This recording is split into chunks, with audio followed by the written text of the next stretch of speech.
অসীম থেকে রশ্মিটা এসে লেন্সে পড়ছে, লেন্সে পড়ার পর সেটা দেখো এভাবে ছড়িয়ে যায়, ঠিক এখানে আমাদের প্রতিবিম্বটা তৈরি হয়ে যাচ্ছে।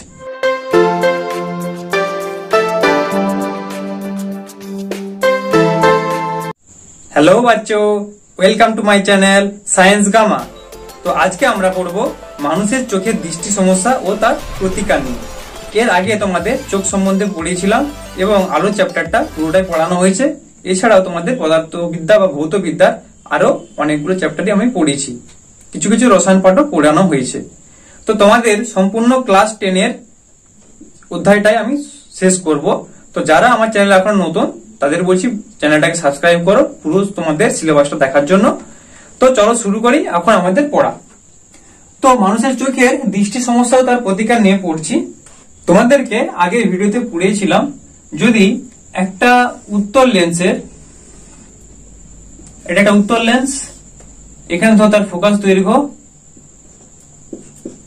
f2, এখানে ফোকাস দৈর্ঘ্য f1, তাহলে একটা উত্তর লেন্সের ফোকাস দৈর্ঘ্যের বেশি দূরত্বে একটা যদি বস্তু থাকে, তাহলে সেই বস্তুটা লেন্সের অপর পাশে তৈরি হবে, অর্থাৎ বস্তুটা লেন্সের অপর পাশে তৈরি হবে। এই ছবিটা জাস্ট তোমাদের বোঝানোর জন্য আঁকছি, এই ডিটেলস ছবি তোমাদের আগে এঁকে করিয়েছিলাম। তাহলে এইখানে আমরা বস্তুটা পাচ্ছি, তাই তো, যে বিপরীত পাশে বস্তুটা পাচ্ছি সেটাই জাস্ট বোঝালাম। এবার দেখো এখানে কি হচ্ছে, একটা নির্দিষ্ট উত্তর লেন্সের জন্য এবং নির্দিষ্ট বস্তু দূরত্বের জন্য এখানে একটা বস্তু আছে আর এখানে তার ইমেজ আছে। তার নির্দিষ্ট বস্তু দূরত্বের জন্য প্রতিবিম্ব দূরত্বটাও কিন্তু নির্দিষ্ট, অর্থাৎ বস্তুটা যদি এখানে রাখা হয় প্রতিবিম্বটা আমরা এখানেই পাবো যদি এই উত্তর লেন্স সেম থাকে, অর্থাৎ এর ফোকাস দৈর্ঘ্য আর সবকিছু যদি সেম থাকে, তাহলে নির্দিষ্ট উত্তর লেন্সের জন্য এবং নির্দিষ্ট বস্তু দূরত্বের জন্য প্রতিবিম্ব দূরত্বও কিন্তু নির্দিষ্ট। এবার ধরো এই বস্তুটা দূরে সরে চলে গেল, আবার কাছে এলো, তাহলে দূরে আসছে বা নিকটে আসছে, সেই ক্ষেত্রে প্রতিবিম্ব দূরত্বেরও পরিবর্তন হবে, এদিক সেদিক হবে। তাহলে এইভাবে যদি আমাদের চোখের মধ্যে হয় তাহলে তো আমরা বস্তু দেখতে পাবো না। ওই জন্য চোখে কি হয় দেখো, তোমাদের চোখের ছবি আগে ভালো করে এঁকেছিলাম একবার, এটা জাস্ট বোঝানোর জন্য আঁকছি, ঠিক আছে।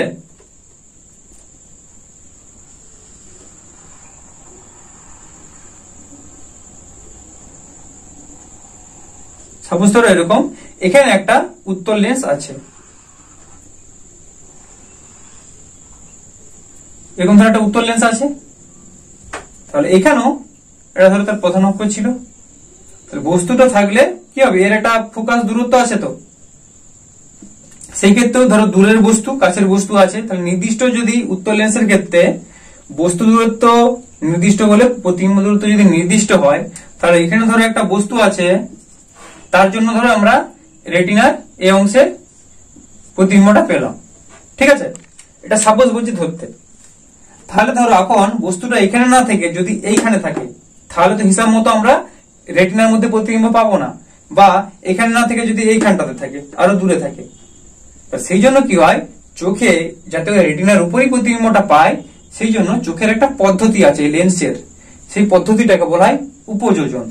এই উপযোজন পদ্ধতিটা কি দেখো, আমরা সিলিয়ারি পেশি এবং সাসপেন্সরি লিগামেন্ট পড়েছিলাম। সিলিয়ারি পেশিটা এরকম জায়গা করে থাকে, চোখটাকে ঘিরে রাখে, আর এটা হচ্ছে সাসপেন্সরি লিগামেন্ট এদিকে, আর চোখের এই সোজাটা, এটা ধরো নীল কালি দিয়ে করছি বা কালো কালি দিয়ে করছি, এইদিকে একটা সিলিয়ারি পেশি ছিল, কালোটা সিলিয়ারি পেশি আর লালটা হচ্ছে সাসপেন্সরি লিগামেন্ট। একই রকম ভাবে এখানেও ছিল সিলিয়ারি পেশি, এটা হচ্ছে সাসপেন্সরি লিগামেন্ট, আর এই দিকেরটা হচ্ছে সিলিয়ারি পেশি। তোমাদের আগে চোখটা ভালো করে এঁকেছিলাম, এখন জাস্ট এটা বোঝানোর জন্য বলছি, ঠিক আছে। তাহলে দেখো এই সিলিয়ারি পেশির সঙ্গে টাচ হয়ে আছে সাসপেন্সরি লিগামেন্ট, এটা হচ্ছে সাসপেন্সরি লিগামেন্ট।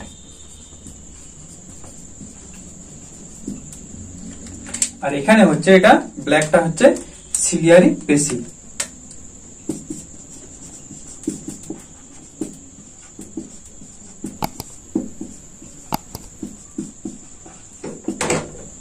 তাহলে দেখো এই সিলিয়ারি পেশির সাথে সাসপেন্সরি লিগামেন্টটা যুক্ত হয়ে আছে। তাহলে কি হয়, এই সাসপেন্সরি লিগামেন্টটা, এই যে সাসপেন্সরি লিগামেন্ট রেড কালারে যেটা, এটা ওই সিলিয়ারি, এটা সংকোচন প্রসারণ হয় কার সাহায্য নেই, সিলিয়ারি পেশির সাহায্য নেই। সাসপেন্সরি লিগামেন্টটা সংকোচন প্রসারণ হয় সিলিয়ারি পেশির সাহায্য নিয়ে। এবার যখনই ধরো সংকোচন হচ্ছে, সংকোচন মানে কি জড়ো হয়ে যাচ্ছে, আর প্রসারণ মানে কি স্ফীত হয়ে যাচ্ছে।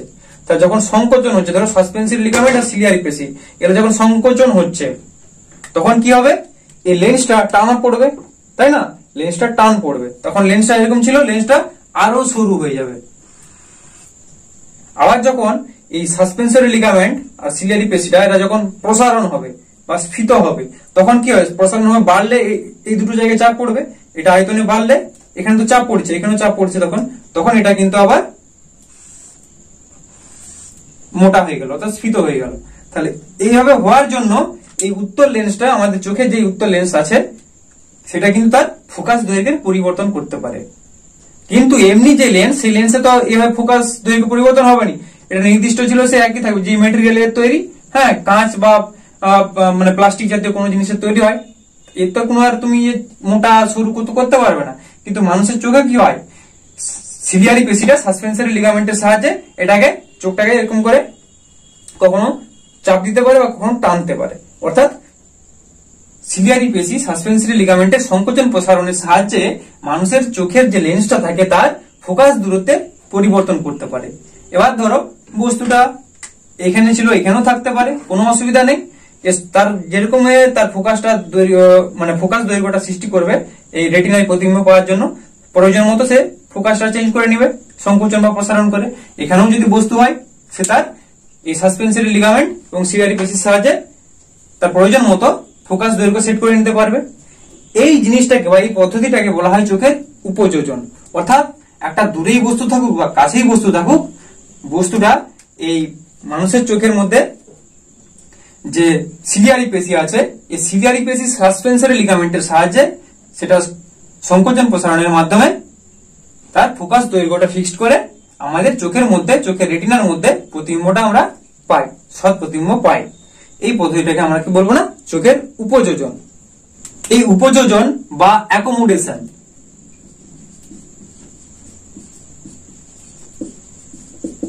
উপযোজন বা অ্যাকোমোডেশন, এর সংজ্ঞাটা তোমাদের পরীক্ষায় মাঝে মধ্যেই পড়ে। তাহলে সংজ্ঞাটা বললে মন দিয়ে শোনো কি বলবে।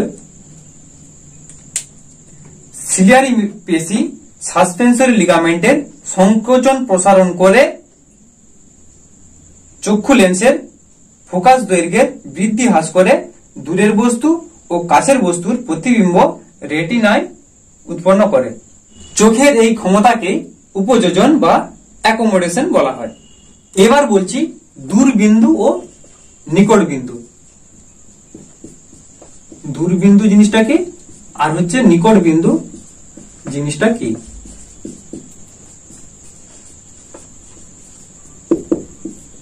দেখো, কষ্ট না করে চোখ সর্বাপেক্ষা দূরের একটা বিন্দুতে যদি একটা বস্তুকে স্পষ্টভাবে দেখতে পায়, অর্থাৎ সর্বাপেক্ষা দূরের যে বস্তুটার যদি প্রতিবিম্ব রেটিনায় স্পষ্টভাবে তৈরি হয়, তখন ওই দূরের বিন্দুটাকে আমরা বলবো দূরবিন্দু। স্বাভাবিক আমাদের সুস্থ মানুষের ক্ষেত্রে বা সুস্থ চোখের ক্ষেত্রে দূরবিন্দুটা অসীমে হয়, অর্থাৎ দূরবিন্দু হচ্ছে ইনফিনিটিভ, অনেক দূরের জিনিসকে আমরা স্পষ্টভাবে দেখতে পাই।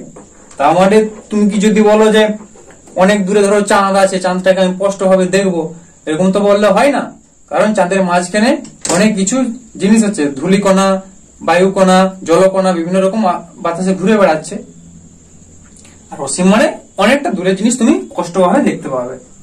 আর নিকট বিন্দু বলতে কি, নিকট বিন্দু বলতে চোখ কষ্ট না করে, আমাদের কষ্ট না করে আমরা সর্বাপেক্ষা কাছের যে বিন্দুতে একটা বস্তুকে স্পষ্টভাবে দেখতে পাবো, অর্থাৎ সর্বাপেক্ষা কাছের যে বিন্দুতে একটা বস্তুর প্রতিবিম্ব রেটিনায় স্পষ্টভাবে উৎপন্ন হবে, সেই বিন্দুটাকে, সবচেয়ে কাছের সেই বিন্দুটাকে আমরা নিকট বিন্দু বলবো। স্বাভাবিক সুস্থ মানুষের ক্ষেত্রে বা স্বাভাবিক সুস্থ চোখের ক্ষেত্রে নিকট বিন্দুর দূরত্বটা হচ্ছে 25 সেন্টিমিটার। ধরো এটা চোখ, নিকট বিন্দুটা ধরো স্বাভাবিক বলছি এটা হচ্ছে 25 সেন্টিমিটার। এর থেকে কাছে হলে কিন্তু আমরা আর দেখতে পাবো না। এটা বোঝা গেল?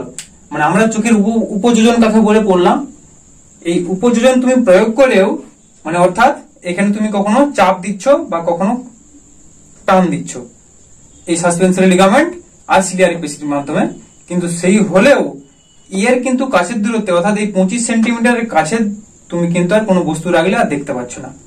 তার মানে এই যে 25 সেন্টিমিটার দূরত্ব এখানটাকে বলা হচ্ছে কাছের যে বিন্দুটা অর্থাৎ নিকট বিন্দু, নিয়ার পয়েন্ট। আর দূর বিন্দুটা কোথায়? একবার অনেক দূরত্বে, অসীম দূরত্বে, সেটাকে বলা হয় ফার পয়েন্ট। ফার পয়েন্ট আর নিয়ার পয়েন্ট এই দুটো পয়েন্টের মধ্যবর্তী যে কোনো জায়গাতে যদি বস্তু থাকে তাহলে কিন্তু চোখের মাধ্যমে আমরা সেই বস্তুর প্রতিবিম্বটা দেখতে পাবো, অর্থাৎ বস্তুটাকে আমরা দেখতে পাবো। এটাকে আমাদের কি বলা হয় না? দৃষ্টি পাল্লা। চোখের এটাকে আমাদের বলা হয় দৃষ্টি পাল্লা, অর্থাৎ যেই রেঞ্জের মধ্যে, রেঞ্জটা কোথা থেকে কোথা? নিকট বিন্দু থেকে দূর বিন্দু অর্থাৎ 25 সেন্টিমিটার থেকে অসীম দূরত্ব পর্যন্ত যে কোনো দূরত্বেই কোনো বস্তু যদি থাকে সেই বস্তুকে আমরা দেখতে পাই, তাহলে সেই দূরত্বটা হচ্ছে টোটাল দূরত্বটাই হচ্ছে আমাদের চোখের দৃষ্টি পাল্লা। এবার কোন মানুষের দেখবে হঠাৎ দৃষ্টি পাল্লাটা কমে গেছে, অর্থাৎ সে 25 সেন্টিমিটার থেকে অসীম দূরত্ব পর্যন্ত জিনিসকে দেখতে পাচ্ছে না। কেউ ধরো 25 সেন্টিমিটার একটা বস্তুকে রেখেছি তাও দেখতে পাচ্ছে না, কেউ ধরো অনেক দূরে একটা বস্তু আছে সেটা দেখতে পাচ্ছে না। এরকম ধরনের মানুষের কিন্তু ত্রুটি দেখা যায়। তখন আমরা কি চশমা পরলে সেই ত্রুটিটা ঠিক হয়ে যায়। চোখের এই ধরনের ত্রুটিটা দু ধরনের, একটা হচ্ছে দীর্ঘ দৃষ্টি অর্থাৎ দূরের জিনিসটাকে ভালো দেখতে পাবো, কাছের জিনিসটাকে ভালো পাবো না। আর এটা হচ্ছে হ্রস্ব দৃষ্টি অর্থাৎ হ্রস্ব দৃষ্টি মানে কাছের জিনিসটাকে ভালো দেখবো, দূরের জিনিসটা ভালো দেখতে পাবো না। চলো এবার দীর্ঘ দৃষ্টি আর হ্রস্ব দৃষ্টি নিয়ে ডিটেলসে কি ব্যাপার বলছি তোমাদের। তাহলে এখন শুরু করি দীর্ঘ দৃষ্টি আর হ্রস্ব দৃষ্টি সম্বন্ধে। দেখো পয়েন্ট আকারে তোমাদের পরপর বলছি, তোমাদের খুব ভালোভাবে মনে থাকবে। ফার্স্ট বলছি ধরো সংজ্ঞা।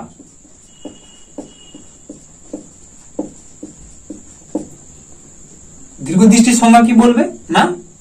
যদি চোখ দূরের জিনিস স্পষ্ট দেখতে পায় কিন্তু কাছের জিনিস স্পষ্ট দেখতে না পায়, চোখ দূরের জিনিস বা দূরের বস্তু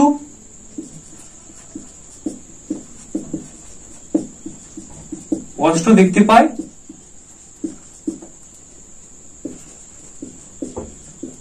কিন্তু কাছের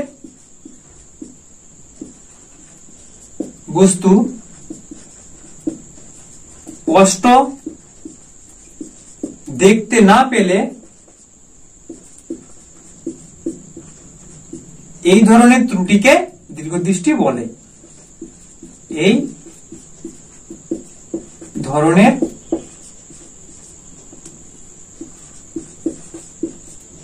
ত্রুটিকে দীর্ঘদৃষ্টি বলে। একই রকমের হ্রস্ব দৃষ্টি যদি সংজ্ঞা বলো কি বলবে না? চোখ হ্রস্ব দৃষ্টি মানে কাছের জিনিসটাকে দেখতে পাবে, তাহলে চোখ কাছের জিনিস বা কাছের বস্তু স্পষ্ট দেখতে পায় এবং দূরের বস্তু বা দূরের জিনিস যদি স্পষ্ট দেখতে না পায় তাহলে এই ধরনের চোখের ত্রুটিকে হ্রস্ব দৃষ্টি বলা হয়। এই হ্রস্ব দৃষ্টিকে আরেকটা নাম আছে, এর হচ্ছে মায়োপিয়া। ইংরেজি বলা হয় মায়োপিয়া আর দীর্ঘ দৃষ্টিকে বলা হয় হাইপারমেট্রোপিয়া। এবার কারণ, এর কারণটা কি?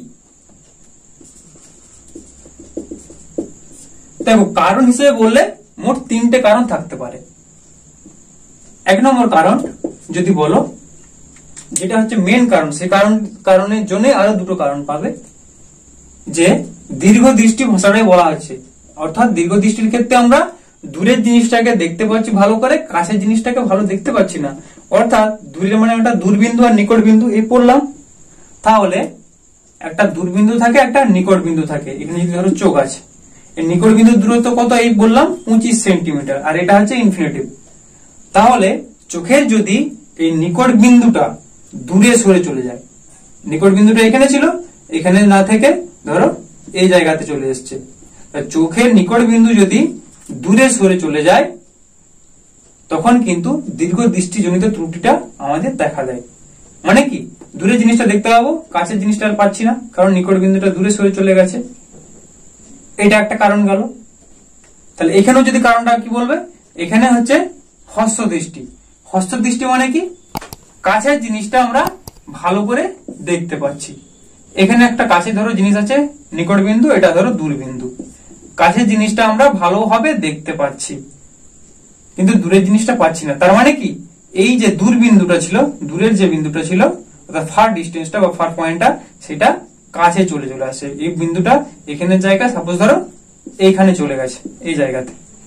তার মানে কি, দূর বিন্দুটা কাছে চলে আসলে তখন কিন্তু হস্ত দৃষ্টিজনিত যে ত্রুটিটা সেটা দেখা দেয়। তাহলে এটা হচ্ছে 1 নম্বর কারণ বললাম দীর্ঘ দৃষ্টি হস্ত দৃষ্টির ক্ষেত্রে। এবার 2 নম্বর কারণ বলছি।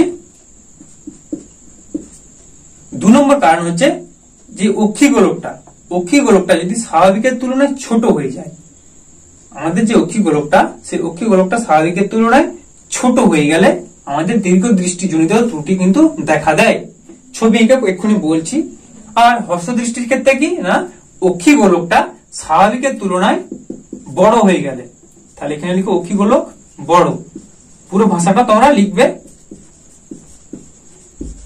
অক্ষিগোলকটা যদি স্বাভাবিকের তুলনায় বড় হয়ে যায়, আর এখানে অক্ষিগোলকটা ছোট হয়ে গেলে স্বাভাবিকের তুলনায়।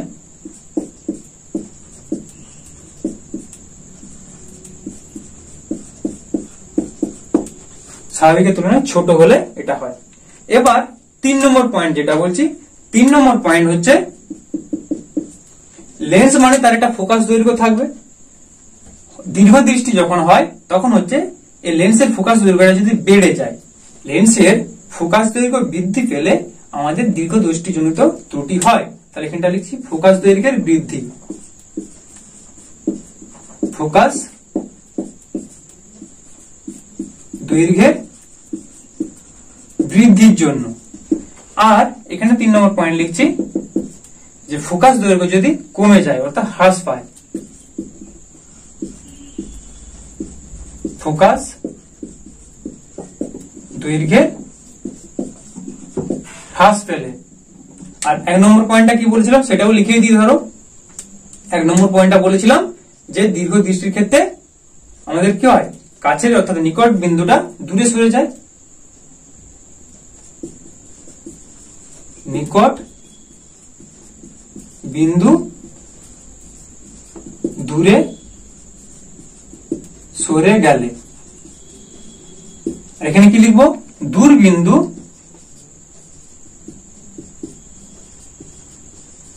কাছে বা নিকটে আসলে।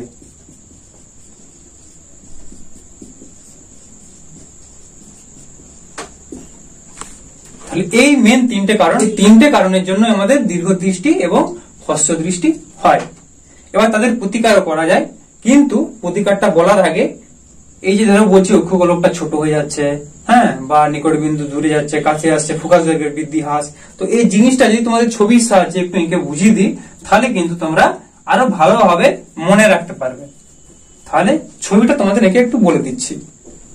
এবার দেখো ছবিটা তোমাদের একটু এঁকে লিখছি যাতে ভিডিওটা না বড় হয়ে যায়। তোমরা আবার কেউ এটা দেখে মনে করো নি যে ফুটবল খেলবো এটা নিয়ে। তাহলে দেখো ছবিটা আমি অতটা ভালো আঁকতে পারিনি। তাহলে দেখো আমরা দীর্ঘ দৃষ্টি আর হ্রস্ব দৃষ্টিটা কিভাবে হচ্ছে এই ছবির সাহায্যে বোঝাচ্ছি। এখানে কি বলেছি যে অক্ষিগোলকটা ছোট হয়ে গেলে, কেন বলছি ধরো এমনি স্বাভাবিক মানুষের ক্ষেত্রে নিকট বিন্দুটা কত 25 সেন্টিমিটারে। তাহলে স্বাভাবিক মানুষের ক্ষেত্রে ওই দূরত্বটাকে আমি নিকট বিন্দু এন হিসেবে লিখছি। এই এন ডিস্টেন্সটা হচ্ছে এখান থেকে দূরত্বটা 25 সেন্টিমিটার। তাহলে এই দূরত্ব থেকে যখন তার আলোটা যে লেন্সে পড়ছে তখন কি হচ্ছে না, বস্তুটা তৈরি হচ্ছে রেটিনার পরে, রেটিনায় পড়ছে না, অর্থাৎ চোখের ভিতর দিকে ঢুকতে পারবে না। অ্যাকচুয়াল জিনিসটা কি হচ্ছে, রেটিনার মধ্যে আসছে না, এর পরে প্রতিবিম্বটা তৈরি হবে। প্রতিবিম্বটা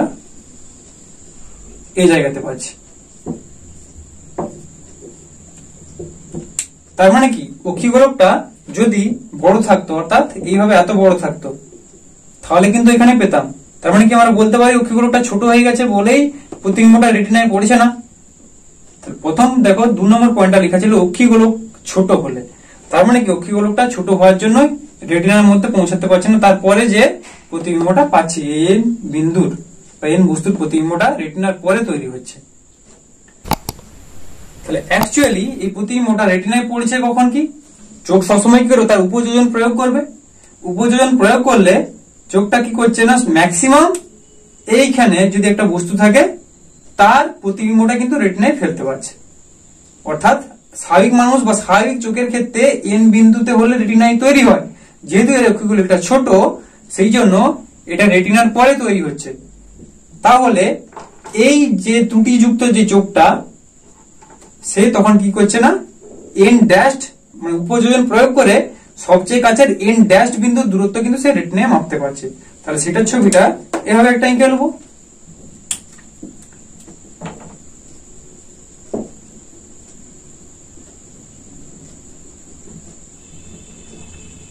এটা কিন্তু সে রেটিনার পাচ্ছে। কি বললাম বুঝতে পারলে? ছবিটা দেখো খুব বড় করে আঁকার এখানে জায়গা নেই। যদি একটা স্বাভাবিক মানুষের ক্ষেত্রে কি বললাম, এখানে বস্তু থাকলে সে রেটিনার মধ্যে প্রতিবিম্বটা পাবে, কিন্তু দীর্ঘদৃষ্টি যুক্ত মানুষের ক্ষেত্রে বা দীর্ঘ দৃষ্টি বা এই ত্রুটি যুক্ত চোখের ক্ষেত্রে যদি বস্তুটা এনে থাকা হয় তখন সে কিন্তু আর রেটিনার মধ্যে তার প্রতিবিম্ব পাবেনি, রেটিনার পরে বস্তুর প্রতিবিম্বটা তৈরি হবে। এবং এই চোখটা তখন উপযোজন প্রয়োগ করে এন সর্বোচ্চ কাছের যদি এন ড্যাশ বিন্দুতে একটা বস্তু রাখা হয় তখন কিন্তু রেটিনায় প্রতিবিম্বটা সে তৈরি করতে পারবে। তাহলে দেখো এই এন বিন্দুর কাছে কোন বস্তু থাকলে সে কি কখনোই আর তাহলে জিনিসটা রেটিনায় পাবে না? হ্যাঁ, সে দেখতে পাবে। সেই জন্য কি করতে হবে না, এটা উত্তল লেন্স যুক্ত চশমা ব্যবহার করতে হবে। তাহলে এটা আমি প্রতিকার বলছি। এখানে একটা যদি উত্তল লেন্স যুক্ত চশমা পরিয়ে দাও,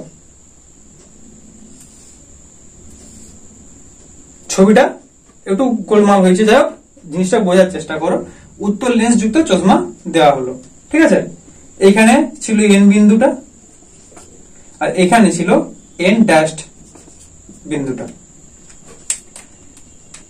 এবার দেখো এটাকে সুবিধার জন্য একটু এঁকে লিখছি, জায়গাটা খুব কম তো।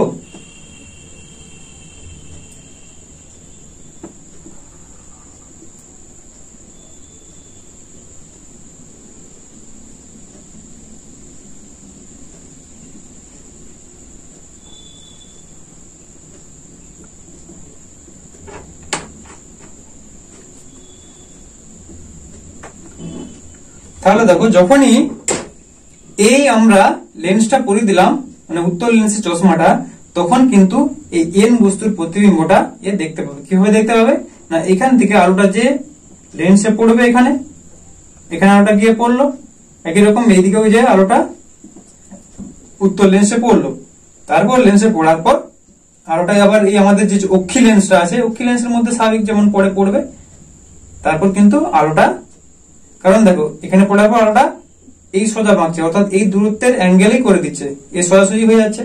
সেই জন্য আর এই সোজাসুজি হলে সেটা তো চোখে পড়বে রেটিনার মধ্যে। এই ডট ডট ডট ডট নীল ডট ডট সোজা যদি হয় তাহলে তো এটা রেটিনায় পড়বে। এই ছবি তো দেখতে পাচ্ছ। এই লেন্সটা চশমাটা ব্যবহার করা এটাই কাজ, চশমাটা দিয়ে দিলেই এই যে আলোটা যাবে না, এই আলোটা ডট ডট আলো সোজা হয়ে যাবে। আগে কোন সোজা ছিল, এই সোজা হয়ে গেল। যখনই আমরা এই চশমাটা লাগিয়ে দিচ্ছি, চশমাটা দেওয়া মানে আলোটা এর সোজা হয়ে যাচ্ছে। বুঝতে পারছো ব্যাপারটা? একই ছবির মধ্যে এটা করিনি, নাহলে এটা হেজি হয়ে যাবে, ব্যাপারটা আর বুঝতেই পারবে না। তাহলে এখানে থেকে যে আলোটা রেটিনার মধ্যে পড়বে এবং তখন আমরা প্রতিবিম্বটা দেখতে পাবো। তাহলে প্রতিকারের উপায়টা হচ্ছে উত্তল লেন্স যুক্ত চশমা যদি ব্যবহার করি তাহলে আমরা দীর্ঘ দৃষ্টি দূর করতে পারবো। এই উত্তল লেন্সের ফোকাস দৈর্ঘ্যটা এমন হবে যাতে আলোটা এখানে প্রতিসরণের পর এন বিন্দুর অশোক বিম্বটা যেমন এন ড্যাশ বিন্দুতে উৎপন্ন হয়। আর হ্যাঁ, তোমাদের এখানে আরেকটা কারণ হয়তো তোমরা খেয়াল করলে না, যে নিকট বিন্দু দূরে সরে গেলে, স্বাভাবিক মানুষের নিকট বিন্দু এখানে ছিল, এখানে না হয়ে যাদের এই ত্রুটিটা আছে তারা কিন্তু এন ড্যাশ, দেখো নিকট বিন্দু দূরে সরে গেছে, অক্ষিগোলকটাও বললাম যে ছোট হয়ে গেলে, অক্ষিগোলকটা বড় হলে এখানে প্রতিবিম্ব আমরা পেতাম, অক্ষিগোলকটা ছোট হয়ে গেলে। আর ফোকাস দৈর্ঘ্যের বৃদ্ধি, সেই ফোকাস দৈর্ঘ্যটা ঠিক করার জন্য একটা উত্তল লেন্স ব্যবহার করেছি। তাহলে তিনটা কারণে আমরা বুঝতে পারলাম ছবিটার সাহায্যে, এবং তার প্রতিকারটা কিভাবে হয় করলাম। এরপরে আমরা হস্তদৃষ্টির ব্যাপারটা বলছি। হস্তদৃষ্টির ক্ষেত্রে কি বলেছিলাম, দূরের জিনিসটা স্পষ্ট দেখতে পাবে না। হস্তদৃষ্টি মানে সে কাছের যে বা নিকটের কোনো জিনিসকে বা বস্তুকে সে স্পষ্টভাবে দেখতে পাবে, কিন্তু দূরেরটাকে স্পষ্ট করে দেখতে পাবে না। তার মানে দেখো সমান্তরাল ভাবে, দূর মানে কি সমান্তরাল ভাবে আলোক রশ্মিগুলো আসবে, অনেক দূর থেকে কয়েকটা আলোক রশ্মি আসছে একটা বস্তু থেকে, ধরো এইভাবে আসছে সমান্তরাল ভাবে। হ্যাঁ, এটা প্রধান অক্ষ, এর সঙ্গে সমান্তরাল ভাবে আলোক রশ্মিগুলো এলো। এবার সেই আলোক রশ্মিগুলো প্রতিবিম্ব পেতে গেলে কোথায় পড়তে হবে, রেটিনার মধ্যে পড়তে হবে। তখন আলোক রশ্মিগুলো রেটিনার মধ্যে না পড়ে রেটিনার অনেক আগেই পড়ে গেছে, এই জায়গাতে পড়েছে, ঠিক আছে। তাহলে রেটিনার মধ্যে না পড়ে রেটিনার আগে পড়ে গেছে। দেখো 2 নম্বর পয়েন্টে লেখা আছে অক্ষিগোলক বড় হলে। অক্ষিগোলকটা যদি ছোট হতো, অর্থাৎ এই সোজা হতো, এই সোজা যেমন আছে দিয়ে এই সোজা হতো, ঠিক আছে, তাহলে কিন্তু রেটিনার মধ্যে পৌঁছাতে পারতো। কিন্তু অক্ষিগোলকটা বড় হয়ে গেছে আর রেটিনাকে এটা পৌঁছাতে পারছে না, তো এটা একটা কারণ। দূরবিন্দু নিকটে আসলে মানেটা কি, দেখো বস্তুটা যদি এই অসীমের জায়গায় এখানে থাকতো, তাহলে অসীম থেকে বস্তু এলে স্বাভাবিক চোখ দেখতে পায়। কিন্তু এই বস্তুটার ক্ষেত্রে, এই চোখটার ক্ষেত্রে কি হচ্ছে, বস্তুটা এইখানে পয়েন্টটাতে থাকলে তবেই দেখতে পাচ্ছে। এই পয়েন্টটা দূরত্বে থাকলে, ধরো এই পয়েন্টটা এফ, এই পয়েন্টের থেকে বেশি দূরে থাকলে দেখতে পাচ্ছে না। তাহলে এই পয়েন্টে থাকলে সে তখন কিভাবে দেখতে পাচ্ছে না, এখান থেকে ডট ডট করে এঁকে দাও।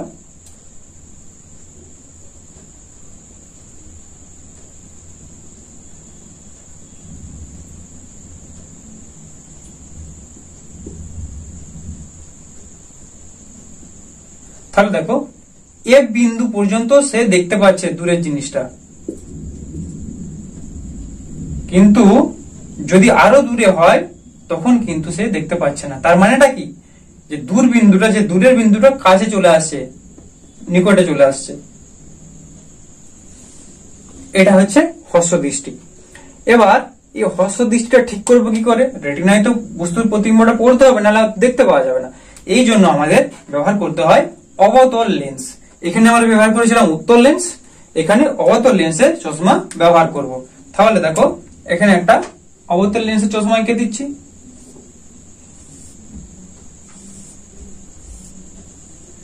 যখনই এখানে দেখো পয়েন্টটা ছিল এফ,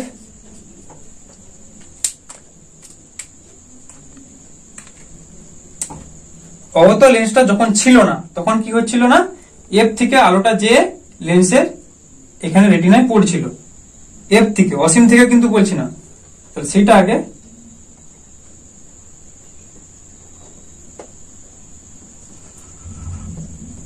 আঁকছি, দেখো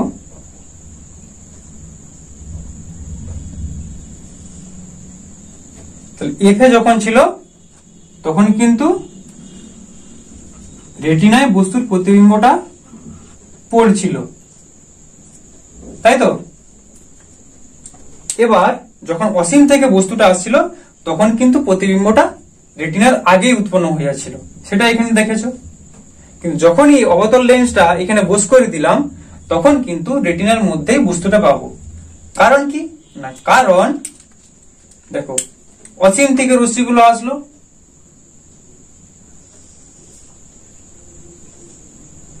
আবার এখানে একটা অসীম থেকে রশ্মিটা আসছে, অসীম থেকে রশ্মিটা এসে লেন্সে পড়ছে, লেন্সে পড়ার পর সেটা দেখো এবার ছড়িয়ে যায়, ঠিক এখানে আমাদের প্রতিবিম্বটা তৈরি হয়ে যাচ্ছে এই অবতল লেন্সের জন্য।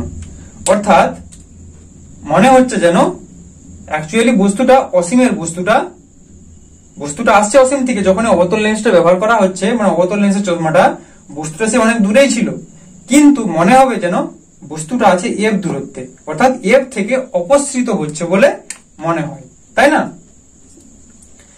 অসীমের জিনিসটা আমরা অবতল লেন্সের চশমা ব্যবহার করার পর মনে হচ্ছে যে এফ থেকে অপসৃত হচ্ছে। যখনই অবতল লেন্সের চশমা ব্যবহার করলাম তখন কিন্তু আমরা হ্রস্ব দৃষ্টি প্রতিকার করতে পারলাম, অর্থাৎ দূরের জিনিসকেও তখন দেখা যাবে। এইভাবে আমরা দীর্ঘ দৃষ্টি এবং হ্রস্ব দৃষ্টি প্রতিকার করব। আজকে আর ভিডিওটা বড় করব না, এই পর্যন্তই। তোমাদের যদি ভিডিওটি ভালো লেগে থাকে তাহলে ভিডিওটিকে একটি লাইক করো, আর চ্যানেলে যদি নতুন হয়ে থাকো সম্পূর্ণ তোমাদের ভৌত বিজ্ঞানের ক্লাস 10 পাওয়ার জন্য আমার চ্যানেলটিকে সাবস্ক্রাইব করো। ওকে, ভালো থাকো, ধন্যবাদ।